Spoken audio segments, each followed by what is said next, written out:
कभी कभी क्या है, पाचन की क्रिया ठीक से नहीं चलती तो वो अम्ल ज़्यादा बढ़ जाता है। अब अम्ल ज़्यादा बढ़ गया तो पेट में जलन होगी।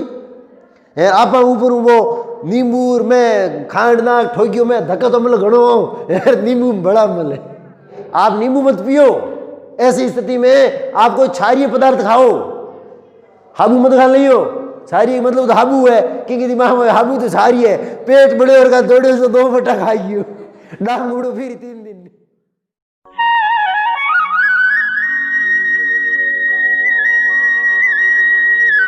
हेलो गाइस, नमस्कार, स्वागत है आपका एक बार फिर से आपके अपने YouTube चैनल पर।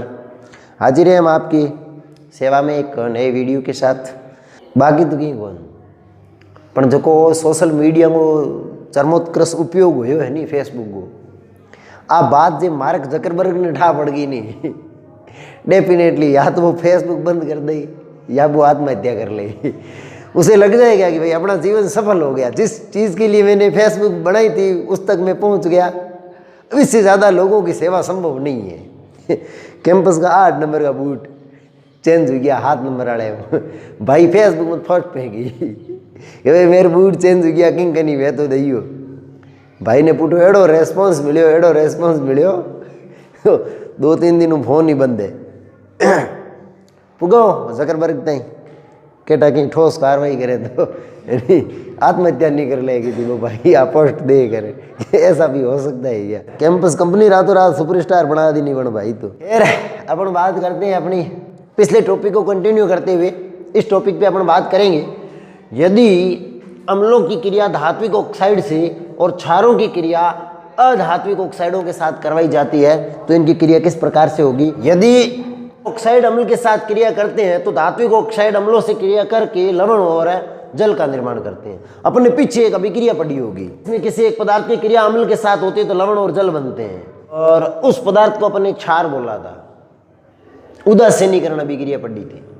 इसका मतलब ये हुआ कि ये भी एक प्रकार की उदासीनीकरण अभिक्रिया का उदाहरण है।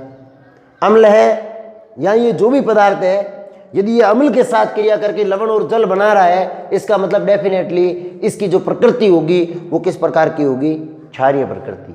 तो इस अभिक्रिया के द्वारा अपन इन धात्विक ऑक्साइडों की प्रकृति को भी बता सकते हैं कि जो धात्विक ऑक्साइड है, इन धात्विक ऑक्साइडों की प्रकृति कैसी होती है, क्षारीय है। ये लिटमस टेस्ट द्वारा भी पता किया जा सकता है। जैसे मैग्नीशियम है, मैग्नीशियम को जलाओ तो मैग्नीशियम ऑक्साइड बनेगा। जैसे मान लो ये मैग्नीशियम है, इसको आप जला रहे हैं, जलाने का मतलब ऑक्सीजन से क्रिया करेगा तो ये बनाएगा मैग्नीशियम ऑक्साइड। ये एक सफ़ेद रंग का चूर्ण है।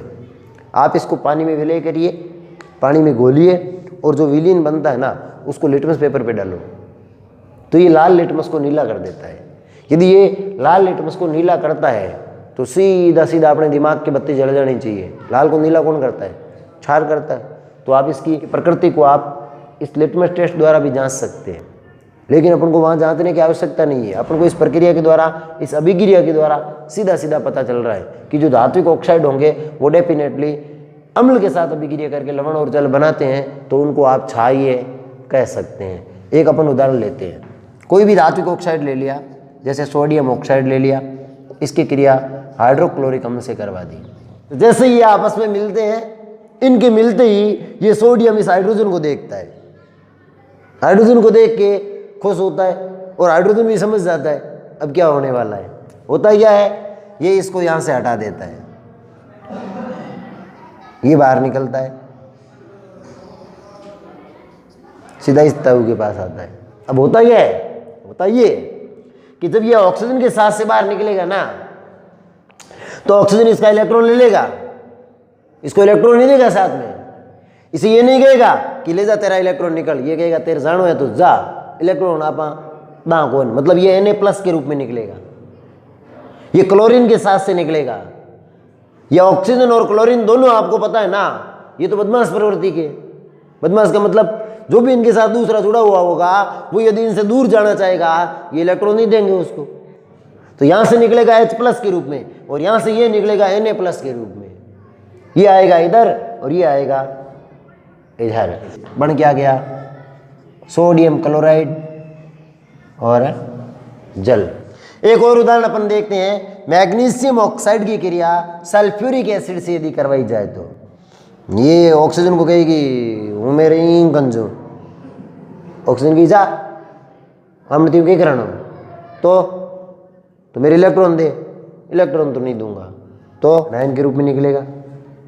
सेम की सेम स्थिति यहाँ होगी। अब ये तो नहीं जाना चाहता है, इसको कोई शौक नहीं है जाने का, लेकिन ये आके कहेगा इसको निकल। अब ये आके निकल कहेगा तो ये इसको कहेगा तो H प्लस के रूप में निकल, तो ये H प्लस के रूप में निकलेगा। किससे जुड़ जाएगा? ऑक्सीजन से। ये कहाँ से जुड़ गया? SO4 -2 से।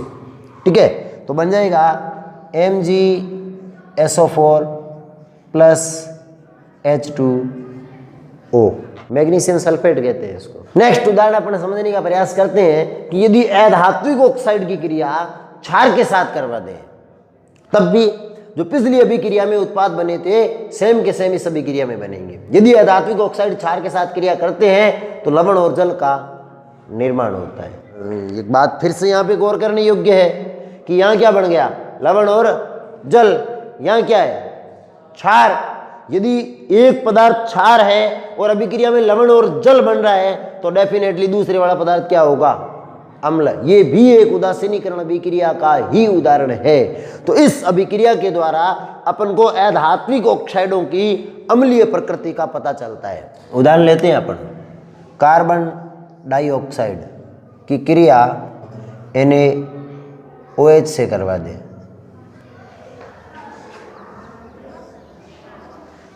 अब अधात्विक का मतलब क्या है? ऑक्सीजन तो जुड़ी होगी, लेकिन ऑक्सीजन के साथ धातु न होकर के क्या होगी? अधातु होगी, तो अधात्विक ऑक्साइड। अब कार्बन क्या है? अधातु, तो ये क्या हो गया? अधात्विक ऑक्साइड। ये जैसे ही इसके साथ क्रिया करेगा तो ये बनेगा Na2CO3, साथ में क्या बन जाएगा? जल। यहाँ सोडियम के 2 परमाणु हैं, तो इस पूरे NaOH को 2 से गुणा कर दिया जाए। जैसे 2 से गुणा करेंगे तो सोडियम के हो जाएंगे 2, ऑक्सीजन के हो जाएंगे 2 और 2 4, यहाँ पर भी कितने हैं? 3 और 1 4। हाइड्रोजन के हो जाएंगे 2, यहाँ पर भी कितने हैं? 2। तो समीकरण क्या हो जाता है? संतुलित। तो धात्विक ऑक्साइड हमेशा क्षारीय प्रवृत्ति के होंगे, जबकि अधात्विक ऑक्साइड हमेशा अम्लीय प्रवृत्ति के होते हैं। अगले 2 गुण बिल्कुल सिंपल दे रखे हैं, इसमें कोई ज़्यादा हार्ड है नहीं, इसमें इतना सोचने वाली बात भी नहीं है कि अम्ल और क्षार का जो जलीय विलयन होता है ना, वो विद्युत का चालन करता है। क्यों करता है विद्युत का चालन? क्योंकि जैसे ये अम्ल और क्षार पानी में घुलते हैं तो ये आयन्स बना देते हैं, धनायन और ऋणायनों में टूटते हैं, और ये आयन ही विद्युत के चालन के लिए जिम्मेदार होते हैं। यदि आप साफ पानी की बात करते हैं, आशुद्ध जल, उसमें कभी करंट नहीं आता है, लेकिन जैसे आप उसमें नमक डाल दोगे उसमें करंट आना शुरू हो जाता है। वो इसीलिए होता है। देखो यहाँ पे एक बार, जैसे HCl है, ये जल में मिल गया, क्या बढ़ेगा? H3O प्लस और साथ में Cl माइनस, अर्थात पानी में घुलते ही ये हाइड्रोक्लोरिक अम्ल किसका निर्माण कर देता है? आयनों का। ठीक है, और जो करंट है, जो विद्युत है, इसका प्रवाह आवेशों के रूप में या आयनों के रूप में हो सकता है। तो ये आयन्स बन जाएंगे विलयन के अंदर। अब यदि आप उस विलयन में विद्युत धारा प्रवाहित करते हैं तो ये आयन एक इलेक्ट्रोड से दूसरे इलेक्ट्रोड की तरफ गति करते हुए विद्युत प्रवाह को आसान बनाने का काम करते हैं। इसीलिए कोई भी क्षार ले लो या कोई भी अम्ल ले लो, उसका जलीय विलयन जो होता है वो विद्युत का चालक होगा, अर्थात उसमें से करंट आसानी से प्रवाहित होगा। यदि वो विद्युत का चालक होगा तो उनका उपयोग विद्युत अपघट्य विलयन के रूप में किया जाता है। कई सारी ऐसी अभिक्रियाएं होती है, उन अभिक्रियाओं में किसी पदार्थ को विद्युत धारा के प्रवाह से तोड़ा जाता है, अर्थात अपघटित किया जाता है। वहाँ पे जो विलयन प्रयुक्त किया जाता है वो विलयन या तो अम्लीय हो सकता है या क्षारीय हो सकता है। अब क्षारीय या अम्लीय क्यों लेते हैं? ताकि उसमें आसानी से विद्युत का प्रवाह हो सके। यदि उसमें से आसानी से विद्युत का प्रवाह होगा तो फिर उस पदार्थ को जो उस विलयन में डाला गया है उस विद्युत का उपयोग करके आसानी से तोड़ा जा सकता है, अर्थात विद्युत अपघट्य विलयन के रूप में इन अम्ल और क्षारों के जलीय विलयन का उपयोग किया जाता है। नेक्स्ट आता है अम्ल और क्षार लवण के उपयोग। यदि अम्ल क्षार और लवण के उपयोगों की अपन बात करते हैं तो सबसे पहले अपन बात करें अम्लों के उपयोग की। तो अपने शुरू में ही कह दिया था कि अम्ल जो होते हैं ना, इनका दो भागों में बांटा था अपन ने, एक कार्बनिक और एक अकार्बनिक या खनिज अम्ल। जो खनिज अम्ल होते हैं ना, इनका उपयोग उद्योग धंधों में, प्रयोगशालाओं में इधर किया जाता है। उद्योग धंधों का मतलब किसी भी प्रकार की वस्तुओं के निर्माण में, जैसे उर्वरक वगैरह, ये खाद वगैरह बनती है ना, इनके अंदर HNO3 अर्थात नाइट्रिक एसिड वगैरह होते हैं, इनका उपयोग किया जाता है। और जो कार्बनिक अम्ल होते हैं, जिनको अपन दुर्बल अम्ल भी कहते हैं, इन कार्बनिक अम्लों का उपयोग करते हैं, वो भोज्य पदार्थों के अंदर पाए जाते हैं। अपन ने पढ़ा था बहुत सारे खाद्य पदार्थ होते हैं, इनके अंदर ये कार्बनिक अम्ल उपस्थित रहते हैं। तो ये खाद्य पदार्थों में हो गए कार्बनिक अम्ल। और जो खनिज अम्ल होते हैं, उनका उपयोग अपन ने कहा विविध प्रकार के औद्योगिक उपयोगों में किया जाता है। अम्ल राज, ये दो अम्लों का मिश्रण है। दो अम्ल होते हैं, उन दो अम्लों को एक निश्चित अनुपात में मिलाते हैं ना, तो एक बहुत ज़्यादा प्रबल अम्ल बनता है। अपने पहले पढ़ा था कि जो सोना चांदी होते हैं, ये किसी भी अम्ल के साथ अभिक्रिया नहीं करते हैं, लेकिन एक दो अम्लों का मिश्रण है। किस किस का? HNO3 और HCl का। इन दो अम्लों को यदि 1:3 में मिलाया जाता है, 1 बूंद HNO3 की तो 3 बूंद किसकी? HCl की। 1 लीटर HNO3 तो 3 लीटर कौन? HCl। यदि 1:3 में इनको मिलाया जाता है तो एक अत्यंत प्रबल अम्ल का निर्माण होता है। उसे क्या कहते हैं? अम्ल राज। ये इतना प्रबल अम्ल होता है कि ये सोने तक को गला देता है। सोने को इसमें डालो, सोना पानी पानी। अब यहाँ पे क्या है, कभी कभी गड़बड़ हो जाती है। अपन क्या याद रखते हैं? 1:3 HNO3 अनुपात HCl। लेकिन यदि इसको ये लिख दिया जाए HCl अनुपात HNO3, तो ये क्या हो जाएगा? 3:1। तो बात ये कहो भले ये कहो, दोनों एक ही होती है। लेकिन कभी कभी क्या होता है, जैसे मान लो कोई आदमी विज्ञान का नहीं है, उसके कंपटीशन में एग्जाम में सवाल आ गया कि भाई अम्ल राज में HNO3 और HCl का अनुपात होता है, तो वहाँ ये दोनों ऑप्शन दे रखे होते हैं। पूछा क्या है? HNO3 और HCl का अनुपात होता है, ये पूछा। दोनों ऑप्शन होंगे, 1:3 भी दे रखा होगा, 3:1 भी दे रखा होगा। अब ये सवाल पे डिपेंड करेगा कि सवाल में क्या पूछा है। सवाल में यदि ये पूछा है कि HNO3 HCl का अनुपात क्या होगा, तो अपन 1:3 लिखेंगे। यदि HCl और HNO3 का अनुपात क्या होगा, तो वहाँ अपन क्या कहेंगे? 3:1। अब यदि HCl आगे आया तो ये अनुपात भी आगे आ गया, इसमें कोई फर्क है नहीं पड़ा। लेकिन मैंने कहा ना, जो साइंस के नहीं है वो विज्ञान का यदि सवाल का फेस करते हैं, सामना करते हैं, तो उनकी मिस्टेक हो जाती है, उनकी गड़बड़ हो जाती है। बैग एक रहा है, बैग 1:3 रटोड़ा उभरे। अब सवाल में ये पूछ लिया कि HCl और HNO3 का अनुपात क्या है, तो अनुपात तो 3:1 हो गया। हम बे ऑप्शन बहुत है 1:3 कितने इतने पिंटक करिए। भाई क्या कियो? एक तो करियो कि उन दो, एक तो अम्ल राज है और एक है अम्लों का राजा। दोनों में फर्क है। और अम्ल राज ये तो दो अम्लों का मिश्रण है, जबकि अम्लों का राजा सल्फ्यूरिक एसिड को कहते हैं, H2SO4। ये अम्लों का राजा है। क्यों कहते हैं राजा? क्योंकि इसका सर्वाधिक उपयोग होता है, सबसे अधिक उपयोग। और सबसे प्रबल अम्ल भी इसको आप कह सकते हो, ये प्रबल भी है, इसका उपयोग भी ज़्यादा होता है। कहाँ इसका उपयोग होता है? उद्योग धंधों में तो होता ही होता है। साथ ही साथ में ये गाड़ी की बैटरियाँ वगैरह जितनी भी होती है ना, इनके अंदर जो तेजाब भरा होता है वो पूरा का पूरा कौन सा होता है? सल्फ्यूरिक एसिड होता है। एक अम्ल होता है HNO3, नाइट्रिक एसिड कहते हैं इसको। इसका उपयोग करते हैं उर्वरक निर्माण में। ये कुछ उपयोग हैं जो हटके हैं, स्पेशली उपयोग दे रखे हैं इनके। बाकी वालों का तो सीधा एक लाइन में देख दिया कि उद्योग धंधों और प्रयोगशाला में काम में आते हैं। ये तो सभी अम्लों में लिखो, लेकिन जो स्पेशली है उनको याद रखो। क्यों याद रखो? क्योंकि परीक्षा में सीधा पूछेगा निम्न में से कौन से अम्ल का उपयोग उर्वरक के रूप में किया जाता है या उर्वरक निर्माण में किया जाता है। तो वहाँ आपको पता होना चाहिए कि नाइट्रिक अम्ल जो होता है उसका उपयोग किस में किया जाता है? उर्वरक निर्माण। उर्वरक भी क्या? जो यूरिया होता है ना, यूरिया, उस यूरिया के निर्माण में इस HNO3 का उपयोग है किया जाता है। कई देशों की तो प्रगति, उनकी विकास का स्तर क्या है, इस विकास के स्तर को भी इस H2SO4 के उपयोग के आधार पर नापा जाता है कि जिस देश में H2SO4 का उपयोग ज़्यादा होता है वो ज़्यादा विकसित देश है। जिसमें H2SO4 का उपयोग कम होता है वो कम विकसित देश है। अम्लों के साथ साथ क्षारों के भी उपयोग हैं, वो भी सामान्यतः मैंने कहा यही उपयोग है उद्योगों में, कपड़ा उद्योग, कागज उद्योग, कपड़े के निर्माण में, कागज के निर्माण में NaOH, सोडियम हाइड्रोक्साइड वगैरह, जो कैल्शियम हाइड्रोक्साइड वगैरह, इनका कभी कभी क्या होता है, जमीन जो होती है ना अपनी, इसकी अम्लीयता अधिक हो जाती है। अम्लीयता अधिक होने के कारण कई सारे ऐसे सूक्ष्म जीवाणु हैं जो अम्लीय माध्यम में रह नहीं पाते, उनकी मिट्टी में मौत होने लग जाती है, जो जमीन के लिए लाभदायक होते हैं। तो इस अम्लता को दूर करने के लिए खेतों में कैल्शियम हाइड्रोक्साइड का छिड़काव भी किया जाता है। जो ये मिट्टी की अम्लीयता को दूर करने में कैल्शियम हाइड्रोक्साइड एक क्षार है, इसका उपयोग मिट्टी की अम्लता को दूर करने में किया जाता है। और यदि लवणों की बात करते हैं तो लवण तो सोडियम क्लोराइड तो सीधा सीधा अपने उपयोग में है ही।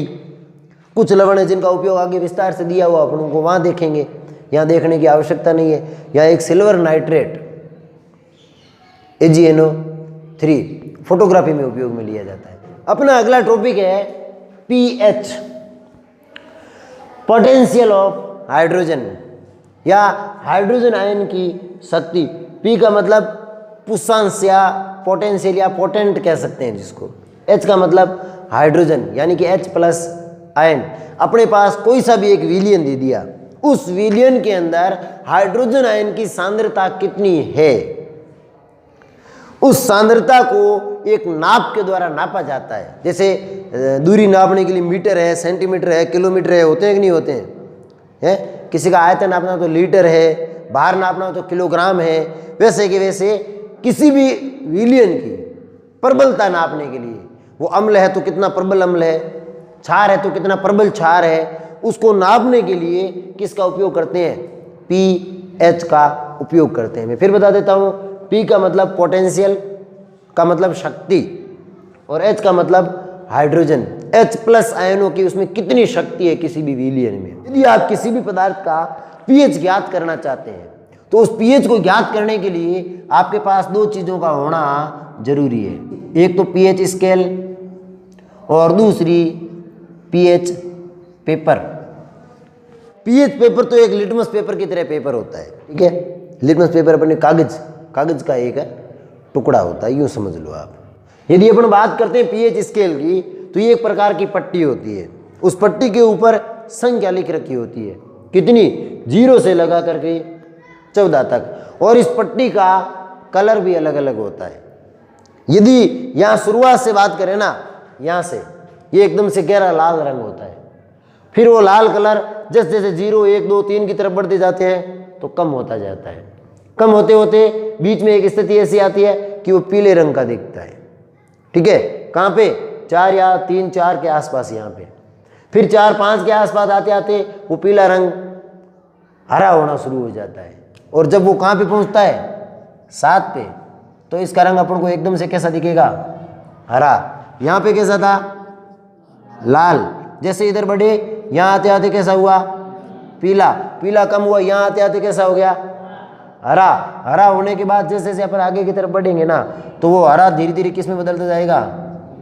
नीले में। और नीला लास्ट में आते आते किस में बदल जाता है? सबसे अंत में बैंगनी में। इस प्रकार के इस पे कुछ रंग होते हैं। और ये रंग ऐसा नहीं है कि एकदम लाल और एकदम लाल खत्म कर एकदम पीलो हो गयो ना। लाल है वो धीरे धीरे कम होगा और पीला दिखना शुरू होता है। फिर पीला होगा, पीला होते होते पीला खत्म हो जाएगा, क्या शुरू हो जाएगा? हरा। यहाँ गहरा हरा रहेगा, फिर हरा कम होता जाएगा, धीरे धीरे कैसा दिखेगा? नीला। और फिर नीले से अंत में किस प्रकार का दिखेगा?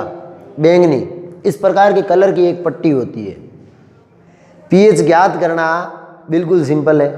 pH स्केल पे कलर आपके सामने दे रखे हैं, सारी रंगीन एक पट्टी। एक आपके पास कागज का टुकड़ा है जिसका रंग इसमें से किसी से मेल नहीं खा रहा है, न तो लाल है, न पीला है, न किसी अलग ही रंग का है। मान लो भूरे रंग का है, भूरे रंग का pH पेपर आपको दे दिया। आपको एक विलियन दे दिया, इसकी pH ज्ञात करो। आप उस विलियन को किसके ऊपर डालो? उस भूरे रंग के पेपर पे डालो।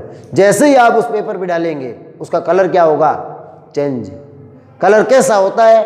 आप उसको इस स्केल से मिला लीजिए। जैसे मान लो यहाँ आके मिला, आप कह देंगे pH 10, यहाँ आके मिला pH 4, यहाँ जाके मिला pH 14, यहाँ आके मिला pH 0।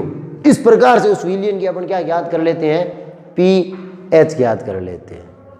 ये तो एक जनरल बात हुई कि pH कैसे ज्ञात की जाएगी। अब दूसरी बात, अपन ने कहा ये जो pH है ना, ये pH किसको दिखाती है, विलियन में उपस्थित हाइड्रोजन की शक्ति को, हाइड्रोजन आयनों की सांद्रता के लघु गणक को दिखाती है, ऋणात्मक लघु गणक। अब ये क्या मैटर है, ये एक बड़ा अजीब मैटर है जो आप 11th-12th क्लास में जाएंगे वहाँ समझ में आएगा। फिर भी थोड़ा बहुत तो अपन यहाँ भी जानकारी लेंगे। ऐसे सभी पदार्थ जो उदासीन होते हैं उनकी pH 7 होती है।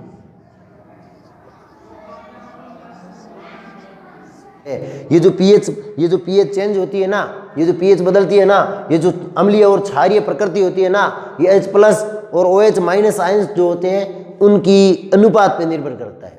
H+ ज़्यादा होंगे pH घटेगी, H+ कम होते जाएंगे pH बढ़ती जाती है। इसका मतलब जिन जिन की pH यहाँ पे मिलेगी ना उनमें H+ आयन सबसे अधिक होंगे। जैसे जैसे pH उसका H+ आयनों की सांद्रता घटती है वैसे वैसे pH का मान क्या होता जाएगा, बढ़ता जाएगा। यदि यहाँ कोई विलियन प्राप्त हो रहा है अर्थात जिसकी pH 13-14 प्राप्त हो रही है, इसका मतलब उसमें H+ आयन की सांद्रता सबसे कम है और यहाँ वालों में सबसे अधिक रहेगी। यदि OH- आयनों की सांद्रता की बात करें तो OH- आयन की सांद्रता बढ़ने के साथ साथ pH का मान भी बढ़ता है। इसका मतलब यहाँ पे OH- के आयन की सांद्रता सबसे अधिक होगी जबकि यहाँ पे OH- आयन की सांद्रता सबसे कम होगी। मतलब ये कि यदि आप किसी विलियन की pH 7 से नीचे पाते हैं तो वो सारे के सारे पदार्थ क्या होंगे, अम्लीय, और जिनकी pH 7 से अधिक प्राप्त होती है वो सारे के सारे पदार्थ क्या होंगे, क्षारीय। अब जितनी pH घटेगी उतनी अम्लीयता बढ़ेगी। मतलब कोई पदार्थ जिसकी pH 7 से थोड़ी कम है वो हल्का सा अम्लीय होगा और जिसकी pH 0 है वो सबसे प्रबल अम्ल कहलाएगा। जैसे H2SO4 sulphuric acid, HCl hydrochloric acid, उनकी pH 0 होती है। मतलब H2SO4 सांद्र H2SO4, एक होता है तनुर, एक होता है सांद्र। यदि सांद्र H2SO4 की बात करते हैं तो उसमें उसकी pH आपको कितनी मिलेगी, 0। इसका मतलब वो सबसे प्रबल है। जैसे जैसे pH घटेगी तो अम्लों की प्रबलता क्या होती जाती है, बढ़ती जाती है। अम्ल क्या होते जाएंगे, प्रबल होते जाएंगे। और यदि pH बढ़ती है अर्थात विलियन उदासीन होगा 7 पे, 7 से जस्ट आगे जाते ही 7.1, 7.2, 7.3 तो पदार्थ कैसा होता जाएगा, क्षारीय।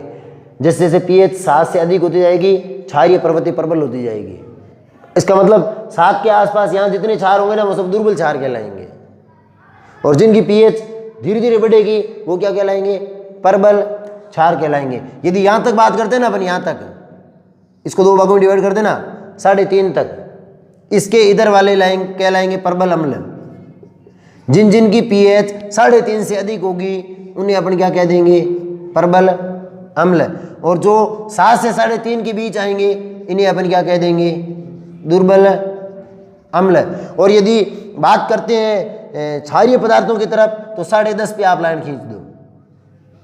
यहाँ तक जो क्षार होंगे 7 से 10.5 के बीच इन्हें अपन क्या कहेंगे, दुर्बल क्षार। और जो 10.5 से 14 के बीच होंगे इन्हें अपन क्या कहेंगे, प्रबल क्षार। ये तो pH का सारा झमेला। अब इस pH का एक गणितीय रूप होता है pH, potential of hydrogen is equal to होता है -log10 H+ आयन की सांद्रता। यदि इस pH की अपन गणितीय परिभाषा देखें तो क्या होती है, pH जो होता है वो किसी भी विलियन में उपस्थित हाइड्रोजन आयन की सांद्रता के ऋणात्मक लघु गुणक को दर्शाता है। लघु गुणक मतलब एल्गोरिथम, लोग कहते हैं जिसको अपन, LOG। ये लोग ये अपने वाले लोग नहीं है, फलाना राम फलाना राम, ये अलग लोग है। ये एक लोग टेबल आती पूरी, आप 11th-12th में जाएंगे, यदि आप मैथ लेते हैं गणित तो वहाँ आपको ये लोग का सामना करना पड़ेगा। यदि आप बायो वगैरह लेते हैं तो वहाँ आपके लोग बहुत कम आएंगे, केवल केमिस्ट्री में 1-2 जगह ही मिलेंगे। बाकी आप गणित ले लेंगे तो वहाँ लोग का पूरा मेला मिलेगा आपको। उदासीन विलियन है, या जल ले लो, जल की बात करें ना, जल कैसा होता है, उदासीन। जल के अंदर H+ आयनों की सांद्रता होती है 10⁻⁷ मोल प्रति लीटर। यदि आप 1 लीटर शुद्ध जल लेते हैं, शुद्ध जल की बात करें, अशुद्ध जल, तो उसके अंदर H+ आयनों की सांद्रता कितनी मिलेगी आपको? 10⁻⁷ मोल। अब आप यदि इस 10⁻⁷ मोल को यहाँ लिख देते हैं तो इसकी pH कितनी निकलेगी उसको देखते हैं अपन। तो ये हो जाएगा -log10 H+ की जगह 10⁻⁷। जब भी इस log को सरल करते हैं ना, तो ये जो इस 10 के ऊपर जितनी भी घात होती है ये आगे आ जाती है, आगे आती है, तो माइनस गुणा -7 log10, ठीक है, माइनस माइनस हो जाएगा प्लस। मैंने कहा log10 का मतलब होता है 1, 7 गुणा 1 बराबर 7। तो यहाँ जल की जो pH है उसका मान कितना प्राप्त हो गया अपन को? 7 प्राप्त हो गया। और जो 7 प्राप्त होता है वो पदार्थ कैसे कहलाते हैं? उदासीन कहलाते हैं। कहने का मतलब ये कि यदि आप यहाँ pH का मान ज्ञात कर रहे हैं ना, जैसे यहाँ पे लिखा 10⁻⁷, यदि अपन लिखते 10⁻⁶, तो 6 लिखेंगे, 6 आगे आएगा तो pH कितनी प्राप्त हो जाएगी? 6। 10⁻⁵ तो pH 5। मतलब ये जो 10 के ऊपर घात लगा रखी है ना, माइनस वाली, ये घात ही उसके pH के मान को दिखाएगी, किसी भी विलयन का pH क्या होगा। ठीक है, कोई दिक्कत नहीं। -8 pH 8, -9 तो pH 9, -10 तो pH 10, -11 तो pH भी 11। अब ये -11, -12, -13, हाइड्रोजन आयन की सांद्रता बढ़ रही है, घट रही है? माइनस में हो रही है, इसका मतलब घट रही है। भाई बढ़ तो रही है, लेकिन किस तरफ बढ़ रही है? माइनस की तरफ। इसका मतलब सांद्रता क्या होती जा रही है? कम होती जा रही है। तो जैसे जैसे सांद्रता कम होती है वैसे वैसे pH क्या हो रही है? बढ़ रही है। -7 तो यहाँ पे -6, -5, -4, -3, -2, -1 और 0 बढ़ी ना। -7 से -6 बढ़ा, -6 से -5 बढ़ा, -5 से -4 बढ़ा, है कि नहीं? तो हाइड्रोजन आयन की सांद्रता बढ़ेगी तो pH का मान क्या होता जाता है? कम होता जाता है। बढ़ेगा नहीं हो, कम होगा। क्यों होगा कम? क्योंकि हाइड्रोजन आयन की सांद्रता के ऋणात्मक लघुगणक को दिखाता है। ऋणात्मक लघुगणक का मतलब यदि सांद्रता बढ़ेगी तो pH क्या होगी? कम होगी। भाई ऋणात्मक का मतलब तो उल्टा, माइनस में pH प्लस हो गई तो ये माइनस होगी, सीधी सीधी। और यदि हाइड्रोजन आयन की सांद्रता घटेगी अर्थात ऋणात्मक मान बढ़ेगा तो क्या होगा? घटने मतलब pH उल्टी होती है, ये घटेगी तो pH बढ़ेगी। अब कुछ अपन दैनिक जीवन में जो उपयोग में लेते हैं ना, उस अम्लों की pH अपन को पता होनी चाहिए कितनी होती है। जैसे अपन बात करते हैं 0 pH वाले पदार्थों की, तो सबसे प्रबल अम्ल मैंने कहा कौन सा होता है? Sulphuric acid. उसकी pH कितनी होती है? 0 के आसपास पाई जाती है। एक होता है जठर रस। जठर रस क्या है? जठर मतलब आमाशय, आमाशय से मरने वाला रस जो भोजन के पाचन के समय बनता है ना, जिसमें हाइड्रोक्लोरिक अम्ल होता है। हाइड्रोक्लोरिक अम्ल की वहाँ पे तनु अम्ल होगा, वो इतना ज़्यादा प्रबल नहीं होता है, तो उसकी pH वहाँ कितनी प्राप्त होती है? लगभग 1। कितनी प्राप्त होती है? 1 जठर रस की pH प्राप्त होती है। यदि आप नींबू की बात करते हैं तो नींबू की pH लगभग 2 से 2.5 के बीच रहती है। ठीक है। टमाटर का रस होता है ऑक्जेलिक अम्ल, pH कितनी होती है? 4 के आसपास पाई जाती है। अपन बात करते हैं अपने लार की, मुंह में लार बनती है ना, लार की pH 6.5 से 7.5 के बीच होती है। मतलब लार क्या है? अम्लीय भी है और क्षारीय भी है। मतलब लार की pH बदलती रहती है। इसकी प्रास क्या रहती है? 6.5 से 7.5। रक्त होता है ब्लड, उसकी pH होती है 7.4। और जो सोडियम हाइड्रोक्साइड होता है NaOH, उसकी pH होती है 14, 10.5। मिल्क ऑफ मैग्नीशिया जिसे कहते हैं MgOH का होल 2। और साबुन होता है उसकी pH लगभग 12, 12.5 के आसपास रहती है। कौन सा साबुन? कपड़ा धोने वाला हो। तो नेक्स्ट टॉपिक में अपन बात करते हैं दैनिक जीवन में पीएच का महत्व, अर्थात अपनी जो दैनिक क्रिया चलती है ना, इसमें अपन को ये जो पीएच की जानकारी है वो कहाँ तक प्रभावित कर सकती है।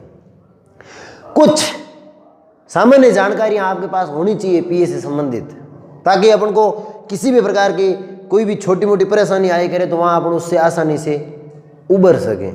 फॉर एग्जाम्पल, अपने दैनिक जीवन में पीएच परिवर्तन का सबसे साधारण उपयोग अपने शरीर पर ही है।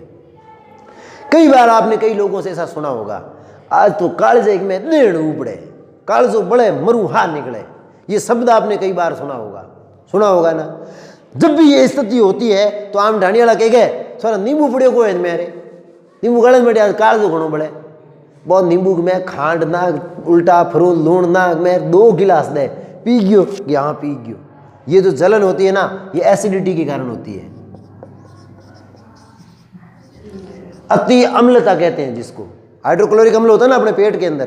कभी कभी क्या है, पाचन की क्रिया ठीक से नहीं चलती तो वो अम्ल ज़्यादा बढ़ जाता है। अब अम्ल ज़्यादा बढ़ गया तो पेट में जलन होगी। आप ऊपर वो नींबू में खांड ना ठोकियो में धक्का तो अम्ल घणो यार, नींबू में बड़ा अम्ल है। ठीक होने के बजाय उल्टी बढ़ जाती है। कालजे में सोयो, कई बार नशा हो जाता है। क्यों होता है? क्योंकि अम्ल तो थोड़े हो गए, 2 लोटा नींबू ठोके, कहा वो अम्ल तनु हुई। अम्ल का तनुकरण तो होगा, तनुकरण हुए कहेंगे हाँ अम्ल कालजे में ठंडक है, तो कालजे में ठंडक तो आई, अम्ल तनु हो गया, लेकिन उसकी जड़ समाप्त नहीं हुई है। 2 घंटे बाद फिर वही स्थिति आएगी, हम हल हो जाए। ये ज्ञान की कमी है। यदि इसका आपको पता होता तो आप वो करा है। एसिडिटी की समस्या जनरली वो देखो आप टीवी में एड आवे है ना, एसिडिटी इनो काम शुरू करे 6 सेकंड में। इनो में क्या होता है? इनो में ये होता है सोडियम कार्बोनेट, Na2CO3, NaSCO3, ये लवण है जो क्षारीय प्रकृति के होते हैं। आप नींबू मत पियो, ऐसी स्थिति में आप कोई क्षारीय पदार्थ खाओ, हाबू मत खा लियो। क्षारीय मतलब तो हाबू है, क्योंकि दिमाग में हाबू तो क्षारीय है। पेट बड़े और का 2 बटा खाइयो, डांग उड़ो फिर 3 दिन उल्टा लेने देना पड़ जी। ये मत कर देना। हल्का क्षारीय कोलगेट खा सकते हो, थोड़ी बहुत हल्की सी हो, ऊनी आई घनी खा जाए, वो भी ज़्यादा हानिकारक होगी। कोलगेट क्षारीय होती है, ये खा सकते हो। इसको कहते हैं मीठा सोडा। पकौड़ा बनाओ, पकौड़ा बनाने के लिए ये डालते हैं नमक अंदर, मीठा सोडा कहते हैं इसको, ये डालते हैं। आप इसको पानी में घोल के पी सकते हो, ये क्षारीय होता है। अब पेट में क्या है? एसिडिटी, मतलब एसिड ज़्यादा है, ऊपर से क्या गया? क्षार। एसिड क्षार के साथ क्रिया करेगा, क्या बना देगा? लवण और जल। अपना पेट शांत। क्यों होती है एसिडिटी? HCl की मात्रा बढ़ जाने के कारण। भाई HCl भोजन के पाचन के लिए HCl जरूरी है, अपने पेट में बनता है। जब ये ज़्यादा बढ़ जाता है तो एसिडिटी हो जाती है। इसको शांत करने के लिए जो एक दवाई के रूप में अपन काम में ले सकते हैं, MgOH का होल 2, इसको कहते हैं milk of magnesia. Milk of magnesia एक एंटीसीड के रूप में काम में ली जाती है। एंटीसीड मतलब एंटी एसिड,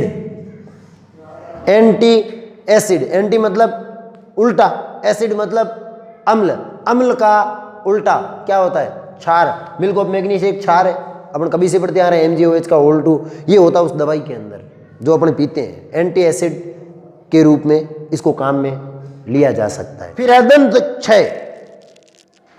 दंत क्षय का मतलब होता है दांतों का टूटना। अपने जो दांत होता है ना, ये दांत अपने किसका बना होता है? डेंटिन। एक दांत अंदर से बहुत मुलायम होता है, डेंटिन से बना होता है। इसके ऊपर एक कठोर आवरण पाया जाता है कैल्शियम फॉस्फेट का, Ca3PO4 का होल 2। ये कैल्शियम फॉस्फेट होता है। ये अपने दांत के ऊपर का जो कवर है ना, वाइट दिखता है आपको, इनेमल कहते हैं इसको। अपने शरीर की सबसे कठोर हड्डी भी कहलाती है ये इनेमल होता है। किससे बना होता है? कैल्शियम फॉस्फेट से बना होता है। तो ये कैल्शियम फॉस्फेट क्या होता है? ये यदि अम्ल की उपस्थिति में रहता है ना तो विघटित हो जाता है, टूटता है। इसको दंत क्षरण कहते हैं। दांतों का क्षयित होना, टूटना, बिखरना। होता ये है कि जब अपन खाना खाते हैं ना तो दांत का काम क्या है? भोजन को चबाना। जब ये भोजन को चबाता है तो इसके बीच में इधर उधर खांचे कहीं कहीं जगह पड़ी रहती है, उसमें अन्न फंस जाता है, अनाज फंस जाता है। अपन कितना भी कुल्ला कर ले, सारा अनाज निकलता नहीं है, वो अंदर पड़ा रहता है। फिर अपनी लार क्या करती है, उस अनाज के टुकड़ों को पाचित करती है, जिससे एक अम्लीय माध्यम बनता है। इसके अतिरिक्त अपने शरीर में 1000 प्रकार के बैक्टीरिया मुंह में पाए जाते हैं। वो बैक्टीरिया भी उस भोजन को तोड़ तोड़ के अम्लीय माध्यम तैयार कर देते हैं, और वो यदि अम्लीय माध्यम लंबे समय तक इसके संपर्क में रहेगा तो दांत टूटेंगे, सीधी सी बात है। तो उस अम्लीय माध्यम को समाप्त करना जरूरी है। इसलिए अपन दंत मंजन का उपयोग करते हैं। क्या आपके टूथपेस्ट में नमक है ना? तो वो नमक तो एक अलग पार्ट है, लेकिन जो अपना टूथपेस्ट होता है वो हल्का क्षारीय होता है। क्षारीय होता है इसीलिए जब आप उसको दातुन करते हैं तो अम्ल जो बना है आपके मुंह में, ये क्षार उस अम्ल को क्या कर देता है, उदासीन, और मुंह एकदम से क्या हो जाता है, साफ, 24 घंटे ताजगी का एहसास दिलाए। ये सब किसकी जानकारी हो गई आपके पास? पीएच की। यदि आपको कोई मधुमक्खी काट जाए, कोई वो लाल चींटी वाली वो काट जाए, कोई बिच्छू वगैरह काट जाए, तो इनके डंक के अंदर भी अम्ल होता है। फॉर्मिक अम्ल पढ़ा था आपने मधुमक्खी और चींटी के डंक में, वो एसिड होता है एक प्रकार का। जैसे ही आपको वो चींटी काटती है, अपन क्या करते हैं, आपा दौड़ूड़ा जा लो गो चकुड़ू लीड़ा मत फेरा के हुई हावड़ू जी हुजे को नहीं, कुछ नहीं होता, थोड़ी देर बाद हुजे ना, क्या हुआ उससे, कोई फर्क ही नहीं पड़ता है। एक चीज और नोट कर लेना, ये जो मधुमक्खी काटती है ना, ध्यान रखना आप, ये डंक अंदर छोड़ के जाती है। तो सबसे पहला काम ये करना है कि उसको बाहर भगाओ। वो डंक है ना, डंक, उस डंक को ही आप अपनी त्वचा के संपर्क में लाके रख दो। मधुमक्खी साथ में होना जरूरी नहीं है, वो भी बेटा अंदर घुस जाता है ऐसे घूम के। बिच्छू का जो डंक है ना पीछे, आप उस डंक को काट लो, उसके बाद आप बिच्छू को हाथ में लेके घूमो, कोई दिक्कत ही नहीं है। पर हमने तो बिच्छू ना हो दाना उबड़े तो वो देखा नहीं, बिच्छू केवल डंक से काटता है। कई के मुंह खाए जेर, कई के गुरुवार गया शुक्रवार गया धगला डांसा खे, एड़ो की नहीं है। ये सब उल्लू बनाने की बातें हैं, ये सब अपन को बेवकूफ़ बनाने की बातें हैं। वो तो उसने भगवान ने एंटीना बना रखा है उसको दिशा वगैरह की जानकारी के लिए, शरीर के संतुलन के लिए, ठीक है, वो उसकी आकृति को डरावना बनाते हैं, लेकिन खाता वो डंक से ही है। आप उस डंक को काट दो, उसके बाद बिच्छू, लोग है ना बिच्छू को जिंदा खा जाते हैं। हमने तो बिच्छू बीता हुए तो यहाँ तो थोड़ा ये वो बिच्छू किते है कि वो बीते तो बिच्छू इत काट थोड़ी लगे अभी थे। काम करो तो बिच्छू को डंक है नहीं, वो भी कंदू काट लो बिंदरा को हाथ में, उतना का उतना दर्द देगा जितना बिच्छू काटने में देता है, क्योंकि वो फॉर्मिक अम्ल उसके डंक में होता है, वो डंक लगने से दर्द होता है। उसमें क्या है, एसिड। यार आप मांगे खुरपी लीड़ा फेरा मत, खुरपियों की नहीं वे, ये सब कहाँ के करे, कहाँ लूण घसे मत है, नहीं, वो एक एसिड है, वो एक अम्ल है। यदि आप उसको उदासीन करना चाहते हो तो उसके ऊपर क्षारीय पदार्थ लगाइए। क्षारीय पदार्थ में ये सारे आगे। अब आप साबुन लगा सकते हो। चींटी ने काटा है, मधुमक्खी ने काटा है, आपके पास कोई तुरंत का इलाज नहीं है, आप तुरंत उस पर साबुन रगड़िए। पानी भिजो रो, कोई हु को रगड़े, हुके को वेला पानी से भिगो के रगड़ना उस पर, जहाँ से उसने काटा है ना वहाँ से थोड़ा बहुत तो साबुन भी अंदर जाएगा ही जाएगा। जर यहाँ से अंदर फैल गया फॉर्मिक एसिड, वो तो दिक्कत करेगा, लेकिन जो यहाँ है उसको वो साबुन क्या कर देता है, निष्क्रिय कर देता है। तो साबुन रगड़िए आप, या कोई सा भी दूसरा क्षारीय पदार्थ जो यहाँ पे है उसको लगाइए आप, तो क्षारीय पदार्थ से जरूर फायदा मिल जाएगा। नेक्स्ट आती है अम्लीय वर्षा। अम्लीय वर्षा आजकल के बढ़ते प्रदूषण के कारण ये बहुत भयंकर समस्या के रूप में उभर के सामने आई है। बढ़ता प्रदूषण का मतलब क्या है, प्रदूषण कैसे बढ़ा, धुएं से, ठीक है। धुएं में क्या होता है, धुएं में ये होता है कार्बन डाइऑक्साइड होती है, सल्फर डाइऑक्साइड होती है, नाइट्रोजन डाइऑक्साइड होती है, ये गैसें पाई जाती है बहुतायत से, जो धुआं निकलता है ना इसमें। अब क्या है, अपने यहाँ पे तो फिर भी ठीक माहौल है, क्योंकि इतना धुआं वगैरह होता नहीं है, अपन खुले स्थान पे रहते हैं, पेड़ पौधे भी ठीक ठाक हैं, तो जो धुआं निकलता है वो भी ये पेड़ पौधे सोख साख के इस पर्यावरण को वापस से संतुलित रखते हैं। लेकिन जहाँ उद्योग धंधे लगे हुए हैं ज़्यादा, अर्थात शहरी क्षेत्रों की बात की जाए, तो वहाँ पे ये गैसें आवश्यकता से अधिक वायुमंडल में मिली हुई है। यदि ये गैसें आवश्यकता से अधिक वायुमंडल में मिली हुई है तो जब बारिश होती है तो ये बारिश के पानी के साथ क्रिया करती है, ये क्रिया करेगी, ये बन जाएगा H2CO3, ये क्या है, कार्बनिक अम्ल। SO2 क्रिया करेगी, H2SO4 बन जाएगा, सल्फ्यूरिक अम्ल, ये क्रिया करेगी, HNO3 बन जाएगा। ये अम्ल क्या करता है, ये बारिश के साथ साथ जमीन पे गिरता है। अब सोचने वाली बात है, इसीलिए देखो अपने जो बड़े बुजुर्ग जितने भी थे ना, बड़े होशियार थे सारे के सारे। वो क्या करते थे, पहली बारिश के पानी को भी टांके में नहीं लेते थे। पहलो में भरे नहीं, जब मैंने घड़ोती हुई नहीं किया करे, जब तक हागिड़ू में नहीं हुए, क्योंकि पहलो में तो खारा हुआ है, वो ऐसा कहते थे। वो खारा इसीलिए होता था, इसीलिए वो कहते थे कि वायुमंडल के अंदर 1000 प्रकार के कण हैं जो हवा के साथ इधर उधर घूमते रहते हैं। पहली बारिश होती तो सारे के सारे कण नीचे गिरेंगे, उससे वायुमंडल पूरा क्या हो जाता है, एकदम से साफ। अब जब अगली बारिश होगी तो पानी कैसा मिलेगा, शुद्ध मिलता है। तो ये बड़े ज्ञानी आदमी थे, उनके ज्ञान का अपन आजकल उपयोग करते नहीं है इतना, अपन को थोड़ा करना चाहिए। तो ये अम्लीय वर्षा होती है, ये आजकल बहुत ज़्यादा समस्या हो चुकी है। कहाँ पे, बड़े बड़े शहरों में। अब इस अम्लीय वर्षा से होता क्या है, ये जमीन को तो अनुपजाऊ करती ही करती है। भाई अम्ल यदि जमीन पे गिरेगा तो सूक्ष्म जीवाणु वगैरह हैं जो अम्लीय माध्यम में नहीं रहते हैं, वो मरेंगे, वो नष्ट होते हैं, तो भूमि की उर्वरकता घटती है। दूसरा, ये बड़े बड़े भवनों, बड़ी बड़ी बिल्डिंगों को बहुत ज़्यादा नुकसान पहुंचाती है। जब ये भवनों के ऊपर, बिल्डिंगों के ऊपर गिरती है ना, तो ये जो संगमरमर के पत्थर वगैरह लगे होते हैं ना, इनमें ये अपना जो दांत क्षरण होता है ना, दंत क्षरण पढ़ा था आपने थोड़ी देर पहले, उसी प्रकार से ये इन पत्थरों को विक्षयित कर देती है। ताजमहल का कलर चेंज हो गया इस अम्लीय वर्षा के कारण, है ना। बहुत बड़ी बड़ी जो स्मारक हैं जो बहुत पुराने हैं, उनको इस अम्लीय वर्षा के कारण बहुत ज़्यादा नुकसान हो रहा है। ये भी पीए से संबंधित ही जानकारी है अपने पास। जो गैसें है ना उत्सर्जित हो रही है, इनको रोक करके इस अम्लीय वर्षा में कमी लाई जा सकती है, और ये तभी रुकेंगी जब ज़्यादा से ज़्यादा पेड़ पौधे लगाएंगे। अपना घर, अपनी प्रकृति, पेड़ पौधे लगाना चाहिए, जिससे मौसम एकदम से सुहावना लगता है, होना चाहिए। आपको भी करना चाहिए, ज़्यादा से ज़्यादा पेड़ लगाने चाहिए। नेक्स्ट आते हैं मृदा की पीएच, जमीन की पीएच के बारे में मैंने कहा आप लोगों को जानकारी होनी चाहिए। यदि पीएच कम होती है, मतलब अम्लीय होती है, तो इसमें क्षारीय पदार्थों का छिड़काव करो, जिससे लवण बनेंगे और पीएच वापस क्या हो जाएगी, संतुलित। और यदि पीएच ज़्यादा हो गई है, ये भी हो सकता है, कम हो जरूरी नहीं है, क्षारीय भी हो सकती है, तो उसमें क्या छिड़को, अम्लीय पदार्थ। अम्लीय पदार्थ छिड़कने से क्या होगा, जमीन वापस संतुलित हो जाएगी, उसकी पीएच एक निश्चित परास पे आ जाती है। और जो जमीन की परास है ना, वो भी 6.5 से 7, 7.5 पीएच, इसके बीच में जो परास होती है, वहीं पर ये ठीक ढंग से फसल वगैरह देती है। इससे कम और ज़्यादा होने पर मामला गड़बड़ हो जाता है। तो आज के इस लेसन के लिए इतना ही पर्याप्त है। मिलेंगे अपन एक नए टॉपिक के साथ, एक नए लेसन में। तब तक आपका समर्थन, आपका सपोर्ट, आपका प्यार हमारे ऊपर इसी प्रकार से बना के रखिएगा। धन्यवाद।